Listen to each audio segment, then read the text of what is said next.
मराठी सिनेसृष्टीचा सुवर्णकाळ सुरू झालाय का? मराठी चित्रपटसृष्टी सध्या अक्षरशः सुवर्णकाळ अनुभवताना दिसतीये। यंदाच्या वर्षात राजा शिवाजी, तुंबाडची मंजुळा यांसारख्या दर्जेदार चित्रपटांनी प्रेक्षकांचं लक्ष वेधलं। यातच देऊळबंद 2 ने तब्बल 100 कोटीचा टप्पा पार करत मराठी सिनेसृष्टीच्या इतिहासात एक नवा विक्रम नोंदवला। त्यामुळे आता मराठी चित्रपट केवळ आशयासाठी नाही तर बॉक्स ऑफिसवरही मोठी कमाई करणारे चित्रपट म्हणून ओळखले जाऊ लागले आहेत। आणि हीच यशाची घोडदौड इथेच थांबताना दिसत नाही। जुलैमध्ये बोल बोल राणी हा आणखी एक मोठा आणि वेगळ्या विषयाचा मराठी चित्रपट प्रेक्षकांच्या भेटीला येत आहे। त्यामुळे मराठी सिनेसृष्टीकडे प्रेक्षकांच्या अपेक्षा आणखी वाढल्या आहेत। पण या सगळ्यात सर्वाधिक चर्चा सुरू आहे ती म्हणजे नागराज मंजुळे यांच्या खाशाबाची।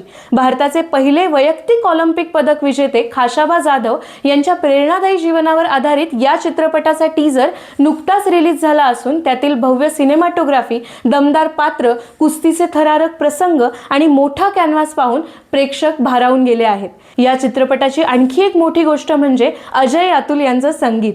नागराज मंजुळे आणि अजय अतुल यांची जोडी याआधीही सुपरहिट चित्रपटांमध्ये आपली जादू दाखवून गेली आहे। त्यामुळे खाशाबाचं संगीतही या चित्रपटाची मोठी जमेची बाजू ठरणार अशी चर्चा सुरू आहे।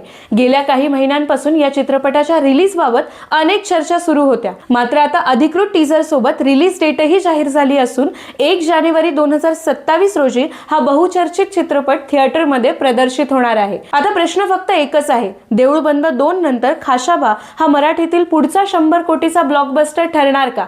मोठी स्टार कास्ट, नागराज मंजुळे यांचं दिग्दर्शन, अजय अतुलचं संगीत आणि प्रेरणादायी कथा या सगळ्यामुळे हा चित्रपट मराठी सिनेसृष्टीतील आणखी एक मैलाचा दगड ठरू शकतो। तुमचा आतापर्यंतचा सर्वात आवडता मराठी चित्रपट कोणता? आणि खाशाबा 100 कोटींचा टप्पा पार करेल असं तुम्हाला वाटतं का? तुमचं मत आम्हाला कमेंटमध्ये नक्की सांगा। आणि व्हिडिओ जर आवडला असेल तर लाईक, शेअर, सबस्क्राईब करायला विसरू नका।